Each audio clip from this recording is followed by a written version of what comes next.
जय हिंद साथियों, welcome to my YouTube channel.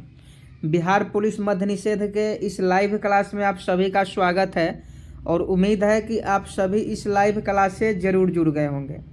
और देखिए, पिछले जितने भी क्लास हुआ था वो सभी का पीडीएफ जो है हम कल टेलीग्राम पर दे दिए हैं। सभी का पीडीएफ दे दिए हैं। अगर आपको पीडीएफ लेना है तो टेलीग्राम ज्वाइन कर लीजिएगा। और जो लोग भी पीडीएफ भूखते हैं, पीडीएफ डाल दिया गया है टेलीग्राम पर, टेलीग्राम भी चेक किया कीजिए, तब ना पीडीएफ मिलेगा। तो जितने भी लूसेंट का क्लास हो या आपका बिहार पुलिस प्रैक्टिस सेट हो, सभी का जो है वो आपको मिल गया है पीडीएफ। और आगे जो भी 2-3 दिन क्लास होगा उसका पीडीएफ बाद में दे दिया जाएगा। जाकर जो लोग भी अभी तक डाउनलोड नहीं किए हैं वो लोग डाउनलोड कर लेंगे। और जिनका भी मद्य निषेध का एग्ज़ाम है उन सभी का इस वीडियो में स्वागत है। जल्दी जल्दी इस वीडियो में जुड़ जाइए ताकि क्लास जल्दी से स्टार्ट कर सकें। सभी लोग जुड़ गए हैं। चलिए, आज का पहला क्वेश्चन देख लीजिए कि निम्नलिखित में किसे लाफिंग गैस के नाम से जाना जाता है। फटाफट बताइएगा कमेंट बॉक्स में। हर प्रश्न के लिए आपके पास 5 सेकंड का समय रहेगा। 5 सेकंड में आपको फटाफट सही जवाब बताना है कि निम्नलिखित में किसे लाफिंग गैस कहा जाता है। I am waiting for your answer. देखिए, अगर आप N2O बता रहे हैं नाइट्रस ऑक्साइड, तो आपका बिल्कुल राइट आंसर है। निम्नलिखित में किसे लाफिंग गैस कहा जाता है तो N2O को कहा जाता है। N2O का नाम रासायनिक N2O का क्या होता है? नाइट्रस ऑक्साइड N2O का नाम है और इसका सूत्र N2O होता है और इसे लाफिंग गैस के नाम से जाना जाता है। ओजोन में O3, ओजोन का सूत्र O3 होता है जिसमें ऑक्सीजन के 3 अणु होते हैं। एक क्वेश्चन 76 पोस्ट में पूछा गया था। नेक्स्ट प्रश्न देख लीजिए, 2 नंबर की द्रवित पेट्रोलियम गैस मुख्यतः होती है। फटाफट बताइए 2 नंबर की द्रवित पेट्रोलियम गैस मुख्यतः होती है। I am waiting for your answer. फटाफट सही जवाब बताइए कि द्रवित पेट्रोलियम गैस मुख्यतः होती है।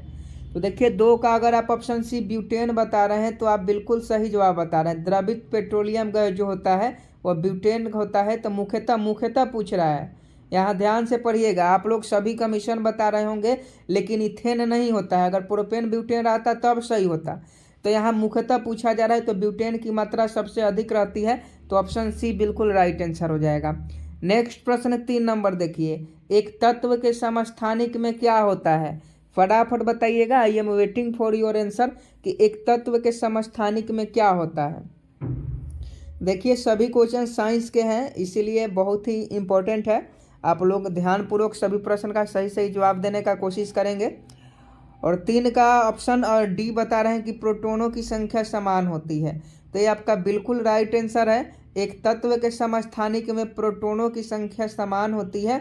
3 का ऑप्शन डी बिल्कुल राइट आंसर हो जाएगा। नेक्स्ट प्रश्न 4 नंबर देखिए कि सूर्य से उत्सर्जित पराबैंगनी किरणों को कौन गैस रोकती है? सूर्य से उत्सर्जित पराबैंगनी किरणों को कौन सी गैस रोकती है? तो सभी लोग बताएंगे कि सूर्य से उत्सर्जित पराबैंगनी किरणों को कौन सी गैस रोकती है। I am waiting for your answer. 4 का फटाफट सही जवाब बताएं। तो देखिए, 4 का ऑप्शन ए ओजोन बता रहे हैं तो आपका बिल्कुल राइट आंसर है। सूर्य से उत्सर्जित पराबैंगनी किरणों को ओजोन गैस रोकती है। तो 4 का ऑप्शन ए सही जवाब हो जाएगा। नेक्स्ट प्रश्न 5 नंबर देख लीजिए, वायुमंडल में कार्बन डाइऑक्साइड के परिमाण में वृद्धि का कारण है। आपको बताना है कि वायुमंडल में कार्बन डाइऑक्साइड यानी CO2 के परिमाण में वृद्धि के क्या कारण है। 5 का सही जवाब बताइए। इसका सही जवाब क्या हो जाएगा? ऑप्शन ए हो जाएगा, ताप बढ़ेगा। अगर वायुमंडल में कार्बन डाइऑक्साइड के परिमाण में वृद्धि होता है तो क्या होगा? वायुमंडल का ताप बढ़ेगा। तो इसका सही जवाब ऑप्शन ए हो जाएगा। नेक्स्ट प्रश्न का सही जवाब बताइएगा कि पृथ्वी की भू पर पट्टी पर सर्वाधिक उपलब्ध अधातु है। अधातु पूछा जा रहा है। क्वेश्चन ध्यान से पढ़िएगा, उसके बाद सही जवाब दीजिएगा कि क्या पूछा जा रहा है। तो यहाँ अधातु पूछा जा रहा है कि पृथ्वी की भू पर पट्टी पर सर्वाधिक उपलब्ध अधातु है। 6 का फटाफट सही जवाब बताइए। तो देखिए, ऑक्सीजन बता रहे हैं तो आपका बिल्कुल राइट आंसर है। पृथ्वी की भू पर पट्टी पर सर्वाधिक उपलब्ध अधातु जो है ऑक्सीजन होता है। तो 6 का ऑप्शन है बिल्कुल राइट आंसर हो जाएगा। नेक्स्ट प्रश्न देखिए कि प्रकृति में कार्बन का विशुद्ध रूप है। फटाफट 7 का सही जवाब बताइएगा कि प्रकृति में कार्बन का विशुद्ध रूप है? I am waiting for your answer. 7 का सही जवाब बताइए कि प्रकृति में कार्बन का विशुद्ध रूप है। देखिए, अगर आप ऑप्शन डी हीरा बता रहे हैं तो आपका बिल्कुल राइट आंसर है। प्रकृति में कार्बन का विशुद्ध रूप जो है हीरा होता है। तो 7 का option D will be right answer. Question पूछा जाता है कि प्रकृति में कार्बन का विशुद्ध रूप कौन सा है, तो यह हीरा होता है। 7 का ऑप्शन डी सही जवाब हो जाएगा। नेक्स्ट प्रश्न 8 नंबर देखिए कि निम्नलिखित में से कौन सा संश्लिष्ट रेशा नहीं है? फटाफट कमेंट बॉक्स में बताइएगा कि निम्नलिखित में कौन सा संश्लिष्ट रेशा नहीं है। फटाफट बताइए कि 8 का सही जवाब क्या हो जाएगा। देखिए, संश्लेषित रेशा पूछा जा रहा है तो रुई जो है ये प्राकृतिक रेशा होता है, इसे बनाया नहीं जाता है, तो ये रुई हो जाएगा। अगर क्वेश्चन पूछे कि निम्नलिखित में से कौन सा संश्लेषित रेशा नहीं है, तो ये रुई है। रेयान, नायलॉन, पॉलीस्टाइरीन ये सभी जो है संश्लिष्ट रेशा है, लेकिन रुई संश्लिष्ट रेशा नहीं है। नेक्स्ट प्रश्न 9 का सही जवाब बताइएगा कि वातावरण में सबसे प्रमुख गैस कौन सी होती है? I am waiting for your answer. फटाफट सही जवाब इस प्रश्न का बताइए कि वातावरण में सबसे प्रमुख गैस कौन सी होती है? तो देखिए, नाइट्रोजन होता है, क्योंकि नाइट्रोजन की मात्रा वायुमंडल में सबसे अधिक होता है, इसीलिए वातावरण में सबसे प्रमुख गैस कौन सी है? ये नाइट्रोजन होता है। बहुत लोग ऑक्सीजन बता रहे होंगे, क्योंकि ऑक्सीजन जीने के लिए जरूरी है, लेकिन यहाँ प्रश्न का अर्थ दूसरा है कि वातावरण में सबसे प्रमुख गैस कौन सी है, तो नाइट्रोजन है। नेक्स्ट प्रश्न देख लीजिए 10 नंबर कि निम्नलिखित में से कौन सा संश्लिष्ट डिटर्जेंट है? आप बताइएगा कि निम्नलिखित में से कौन सा संश्लेषित डिटर्जेंट है। फटाफट बताइए कि 10 का सही जवाब क्या हो जाएगा। क्वेश्चन फिर से पढ़ लीजिए, निम्नलिखित में से कौन सा संश्लेषित डिटर्जेंट है? 10 का सही जवाब बताइए। 10 का ऑप्शन डी बिल्कुल राइट आंसर हो जाएगा, सोडियम एंडोडेसिल सल्फेट। सोडियम एंडोडेसिल सल्फेट जो है वह एक प्रकार का संश्लेषित डिटर्जेंट है, तो 10 का ऑप्शन डी बिल्कुल सही जवाब हो जाएगा। और देखिए, लूसेंट क्लास अगर आप लोग नहीं कर रहे हैं तो गलती कर रहे हैं। डेली शाम को 6 बजे नए वाला चैनल पर, यानी सचिन जीके ट्रिक रीबॉर्न नाम का चैनल पर डेली शाम के 6 बजे लूसेंट का क्लास हो रहा है, तो आप सभी लूसेंट से ज्वाइन हो जाइए, क्योंकि लूसेंट आपके लिए बहुत ही महत्वपूर्ण है। 11 नंबर का सही जवाब बताइएगा कि निम्नलिखित में से कौन सा बायोगैस में उपस्थित नहीं है। फटाफट बताइएगा 11 का सही जवाब कि निम्नलिखित में से कौन सा बायोगैस में उपस्थित नहीं है। तो देखिए, 11 का ऑप्शन सी क्लोरीन बता रहे हैं, तो आपका बिल्कुल राइट आंसर है। निम्नलिखित में से कौन सा बायोगैस में उपस्थित नहीं है, तो ये क्लोरीन है। 11 का अगर आप ऑप्शन सी बता रहे हैं क्लोरीन, तो आपका बिल्कुल राइट आंसर है। नेक्स्ट प्रश्न 12 नंबर देखिए। वीडियो को लाइक करते रहिए, और जो लोग भी अभी तक चैनल को सब्सक्राइब नहीं किए हैं वो लोग चैनल को सब्सक्राइब कर बेल आइकन को प्रेस जरूर कर देंगे। 12 नंबर क्वेश्चन देख लीजिए कि कॉस्टिक सोडे के रासायनिक नाम क्या है। फटाफट बताइएगा 12 नंबर कि कॉस्टिक सोडा का रासायनिक नाम क्या होता है। ये क्वेश्चन बहुत बार पूछा जाता है, इसीलिए आपको करवा रहे हैं। देखिए, टॉप जो भी साइंस में क्वेश्चन अभी तक पूछे गए हैं वो सभी क्वेश्चन आपको करवाएंगे। और बिहार पुलिस में अगर इस बार 80+ स्कोर लाना है तो डेली शाम को सुबह में 10 बजे जुड़ जाइएगा और शाम को 6 बजे जुड़ जाइएगा नए चैनल पर। तो 12 का सही जवाब बताइए। तो ऑप्शन सी सोडियम हाइड्रोक्साइड बता रहे हैं, आपका बिल्कुल राइट आंसर है। NaOH जिसे हम लोग कहते हैं, NaOH कास्टिक सोडा का रासायनिक नाम सोडियम हाइड्रोक्साइड है, इसका सूत्र NaOH होता है। नेक्स्ट प्रश्न देखिए कि परम शून्य बराबर होता है। फटाफट बताइए 13 का कि परम शून्य बराबर होता है। देखिए, साइंस के क्वेश्चन है तो थोड़ा सा कन्फ्यूजन होगा, क्योंकि हो सकता है कि साइंस के ये सब जो क्वेश्चन है आप लोग अभी तक नहीं पढ़े होंगे, लेकिन आपको पढ़ा रहे हैं तो ध्यान से पढ़िए, एग्जाम में पूछा जाएगा कि परम शून्य बराबर होता है। तो परम शून्य बराबर -273.15 डिग्री सेल्सियस के बराबर परम शून्य होता है। तो ऑप्शन डी इस प्रश्न का बिल्कुल राइट आंसर हो जाएगा। नेक्स्ट प्रश्न बताइएगा 14 नंबर की पानी में फिटकिरी मिलाई जाती है। आप ही बताइए कि पानी में फिटकिरी क्यों मिलाई जाती है। 14 का फटाफट सही जवाब बताइए कि पानी में फिटकिरी मिलाई जाती है। तो देखिए, 14 का ऑप्शन है सेडिमेंटेशन, डर बढ़ाने के लिए। सेडिमेंटेशन दर बढ़ाने के लिए पानी में फिटकरी मिलाई जाती है। तो 14 का अगर आप ऑप्शन ए बता रहे हैं तो आपका बिल्कुल करेक्ट आंसर है। नेक्स्ट प्रश्न 15 नंबर देखिए कि निम्नलिखित वैज्ञानिकों में से किसने यह अवधारणा व्यक्त की। ध्यान से पढ़िएगा। निम्नलिखित वैज्ञानिकों में से किसने यह अवधारणा व्यक्त की कि चार्ज की इकाई मैटर से जुड़ी हुई है। चार्ज की इकाई मैटर से जुड़ी हुई है, यह किसने बताया था कि चार्ज की जो इकाई है वो मैटर से जुड़ी हुई है। तो इसको बताने वाला वैज्ञानिक का नाम स्टोनो था। स्टोनो एक वैज्ञानिक था और इसकी अवधारणा यह थी कि चार्ज की जो इकाइयाँ है वह मैटर से जुड़ी हुई होती है। नेक्स्ट प्रश्न 16 देखिए, बिहार मद्य निषेध एग्जाम की 2023 के जितने लोग भी तैयारी कर रहे हैं उनके लिए यह चक्षु प्रकाशन का बुक बहुत ही महत्वपूर्ण है। आप सभी को बता दें कि इस बुक में आपको 20 प्रैक्टिस सेट, 2000 प्लस बहुविकल्पीय प्रश्न और 3 साल का प्रीवियस ईयर क्वेश्चन भी मिल जाता है। इसमें देख लीजिए पूरा आपका प्रैक्टिस सेट दिया गया है, 1 से 25 तक आपको प्रैक्टिस सेट मिल जाएगा। आपको एग्जाम से पहले प्रैक्टिस सेट लगाना बहुत ही महत्वपूर्ण होता है। इसमें प्रीवियस ईयर क्वेश्चन भी दिया गया है, देख लीजिए, जो आपका मार्च में हुआ था। उसके बाद जो आपका अक्टूबर में 76 पोस्ट के लिए हुआ था, देख लीजिए, विश्व मधुमेह दिवस कब मनाया जाता है, बिहार विधानसभा में सीटों की संख्या कितनी है, सबरीमाला मंदिर कहाँ स्थित है।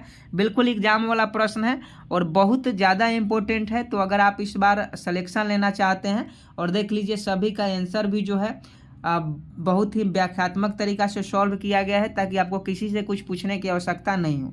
तो इस बार सिलेक्शन लेना है तो इस बुक को मंगा लीजिए, लिंक जो है वीडियो के डिस्क्रिप्शन में है, जाकर इस बुक को जल्द से जल्द ले लीजिए।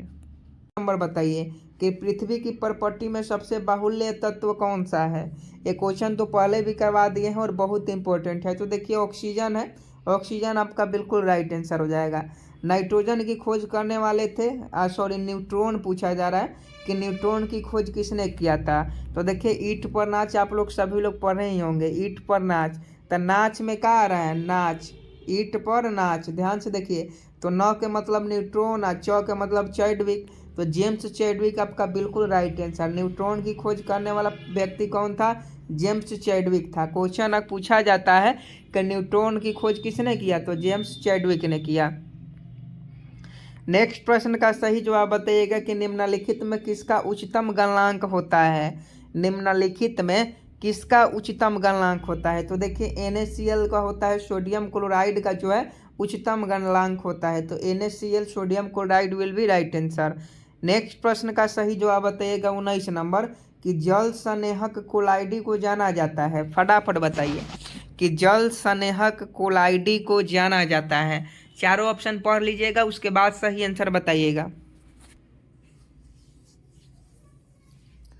देखिए 19 का ऑप्शन भी द्रव स्नेही के रूप में बता रहे हैं, तो आपका बिल्कुल राइट आंसर है। जल स्नेहक कोलाइडी को जाना जाता है तो द्रव स्नेही के रूप में। तो 19 का ऑप्शन भी आपका बिल्कुल राइट आंसर हो जाएगा।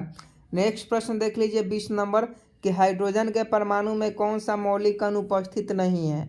हाइड्रोजन के परमाणु में कौन सा मौलिक कण उपस्थित नहीं है। 20 का सही जवाब बताइए कि हाइड्रोजन के परमाणु में कौन सा मौलिक कण उपस्थित नहीं होता है। तो 20 का देख लीजिए, अगर आप ऑप्शन सी न्यूट्रॉन बता रहे हैं तो आपका बिल्कुल सही जवाब होता है, क्योंकि हाइड्रोजन के परमाणु में न्यूट्रॉन उपस्थित नहीं रहता है। नेक्स्ट प्रश्न देखिए, जंग लगने पर लोहे का भार क्या होता है। आप सभी जानते हैं कि लोहे की वस्तु को अगर हम लोग आर्द्र वायु की उपस्थिति में छोड़ देते हैं या ऑक्सीजन की उपस्थिति में छोड़ देते हैं तो उसमें जंग लगना शुरू हो जाता है। तो जंग लगने पर लोहे का भार में क्या होता है, तो जंग लगने पर लोहे के भार बढ़ जाता है। तो ऑप्शन ए बढ़ता है, बिल्कुल राइट आंसर हो जाएगा। नेक्स्ट प्रश्न का सही जवाब बताइएगा 22 नंबर कि बायोगैस का प्रमुख अवयव है। फटाफट बताइए कि बायोगैस के प्रमुख अवयव कौन सा है। देखिए अगर आप ऑप्शन डी मीथेन बता रहे हैं जिसे हम लोग CH4 कहते हैं, तो आपका बिल्कुल राइट आंसर है। बायोगैस का प्रमुख अवयव मीथेन है, CH4 है। और आज 1 लिनियर भी क्वेश्चन करेंगे तो अभी जाना नहीं है आपको, समझे कि नहीं। वीडियो को शुरू से लेकर अंत तक देखना है। ऊर्जा का नवीकरणीय स्रोत क्या है, फटाफट बताइएगा कि ऊर्जा का नवीकरणीय स्रोत क्या है। ऑप्शन ए पेट्रोलियम है, ऑप्शन बी कोयला है, और देख लीजिए ऑप्शन सी में क्या है, ऊर्जा का नवीकरणीय स्रोत आपको बताना है। ऑप्शन सी प्राकृतिक गैस है और ऑप्शन डी सूर्य है। तो देखिए सूर्य आपका बिल्कुल सही जवाब होगा, क्योंकि ऊर्जा का नवीकरणीय स्रोत क्या है, सूर्य है। सौर ऊर्जा का स्रोत वही ना है। तो इसका सही जवाब ऑप्शन डी सन हो जाएगा।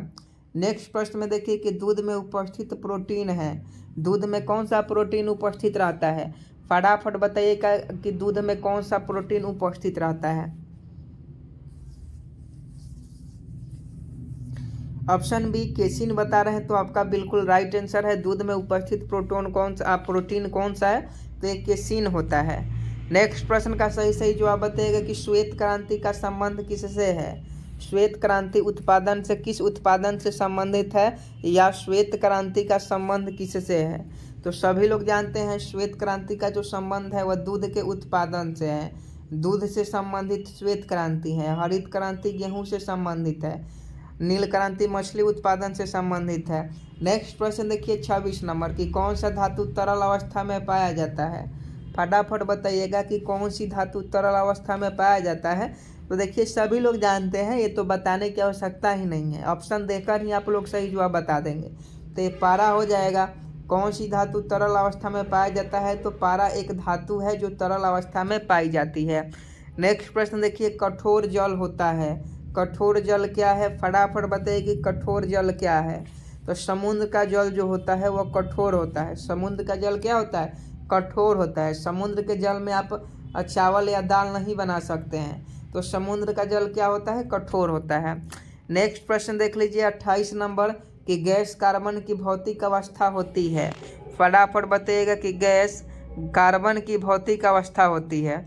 तो गैस जो है कार्बन की कौन सी अवस्था होती है, तो ये ठोस भौतिक अवस्था होती है। गैस कार्बन की ठोस भौतिक अवस्था होती है।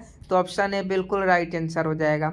नेक्स्ट प्रश्न देखिए 29 नंबर की कच्चे फलों को पकाने के लिए उपयोग में आने वाली गैस है। कतई जहर प्रश्न है, आप लोग स्टार लगा लीजिएगा कि कच्चे फलों को पकाने के लिए उपयोग में आने वाली गैस कौन सी है। तो देखिए इस गैस का नाम एसिटिलीन है। कच्चे फलों को पकाने के लिए उपयोग में आने वाली गैस एसिटिलीन गैस है। नेक्स्ट प्रश्न देख लीजिए 30 नंबर निम्नलिखित में से किसे ठोस संनेहक के रूप में उपयोग में लाते हैं।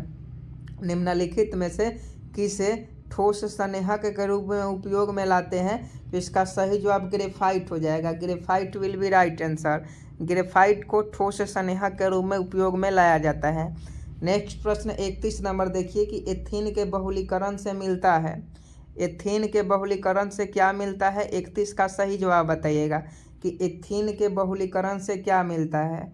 तो पॉलीथीन मिलता है। पॉलीथीन एथीन के बहुलीकरण से मिलता है। तो 31 का ऑप्शन है बिल्कुल राइट आंसर हो जाएगा।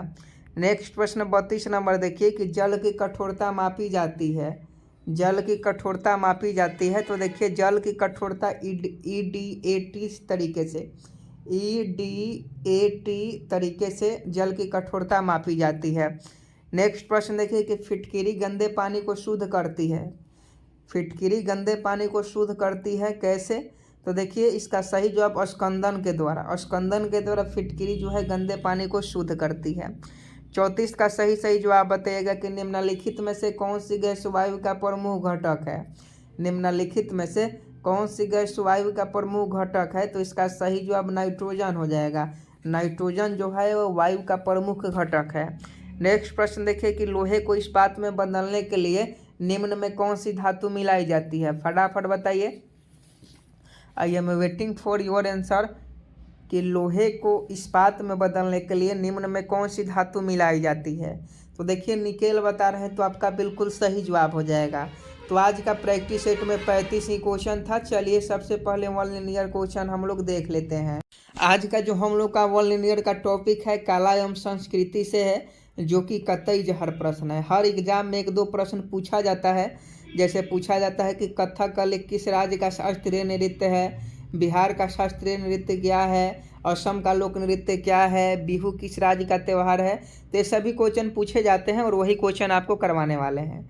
देखिए भारतनाट्यम दक्षिण भारतनाट्यम जो है दक्षिण भारत यानी तमिलनाडु का एकल शास्त्रीय नृत्य शैली है, जिसे विशेष रूप से महिलाओं द्वारा किया जाता है। अगर क्वेश्चन पूछे कि तमिलनाडु का शास्त्रीय नृत्य कौन सा है, भारतनाट्यम है। और यह शास्त्रीय नृत्य शैली है या किसके द्वारा की जाती है, तो ये महिलाओं के द्वारा यह नृत्य किया जाता है।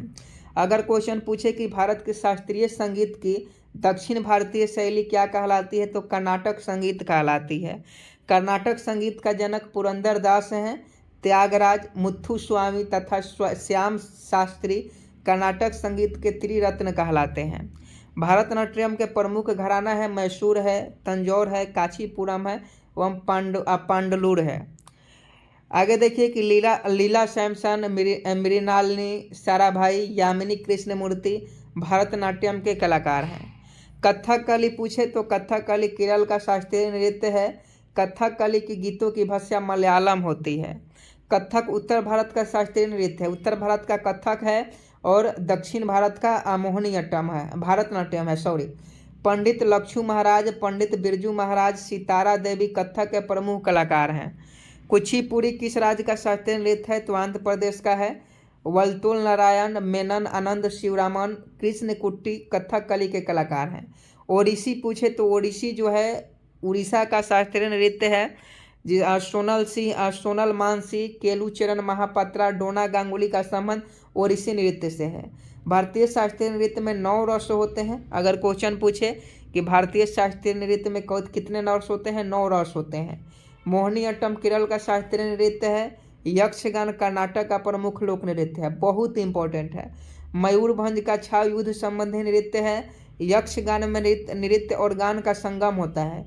यात्रा पश्चिम बंगाल का लोक नृत्य है, याद कर लीजिएगा। सबसे पुराना वाद्य यंत्र बीना है। राग भैरवी सुबह के समय गाया जाता है। राग मियाँ की मल्हार तानसेन की रचना है। क्वेश्चन पूछे कि मियाँ की मल्हार किसकी रचना है, तानसेन का। हरिप्रसाद चौरसिया किससे संबंधित थे, तो ये बांसुरी वादक थे। बिस्मिल्लाह खां शहनाई वादक थे और अमजद आलिफ सरोद वादक थे। शिव कुमार शर्मा का संबंध संतूर से था। सितार का जनक अमीर खुसरो कहलाते हैं और पंडित भीमसेन जोशी गायन से संबंधित हैं। आगे देखिए मुक्तेश्वर मंदिर उड़ीसा, लिंगराज मंदिर भुवनेश्वर, खजुराहो के मंदिर मध्य प्रदेश नागर शैली का उदाहरण है। नागर शैली का विकास गुप्त काल में तथा गंधार शैली का विकास कुषाण काल में हुआ था। कांची का कैलाश मंदिर, तंजौर का बृहदेश्वर मंदिर, तमिलनाडु का मीनाक्षी एवं तिरुपति मंदिर द्रविड़ शैली का उदाहरण है। क्वेश्चन पूछता है कि लिंगराज का मंदिर किस शैली का उदाहरण है, नागर शैली। अगर क्वेश्चन पूछे कि तंजौर का बृहदेश्वर मंदिर किस शैली का उदाहरण है, तो द्रविड़ शैली। आगे देखिए नागर एवं द्रविड़ शैली के मिश्रित रूप वेसर शैली कहलाता है। होयसलेश्वर वैष्णव मंदिर वृंदावन वेसर शैली के उदाहरण है। मधुबनी चित्रकला बिहार से संबंधित है। बनी ठनी किशनगढ़ शैली से संबंधित है। और सरोद में कितने तार होते हैं, तो 19 तार होते हैं। देखिए 2 से 3 क्वेश्चन इस वन लिनियर से कन्फर्म है, क्योंकि यह बहुत ही इम्पोर्टेंट है और उम्मीद है कि आपको पसंद भी आया होगा। PDF टेलीग्राम पर दे देंगे। जो लोग अभी तक वीडियो को लाइक नहीं किए हैं, वीडियो को लाइक कर दें, एक बार दोस्तों के साथ शेयर भी कर दें और जितने भी दोस्त हमारे नए हैं वो सभी चैनल को सब्सक्राइब कर बेल आइकन को प्रेस कर लेंगे, ताकि आने वाली सभी क्लास का नोटिफिकेशन आप तक पहुंच सके। जय हिंद, जय भारत।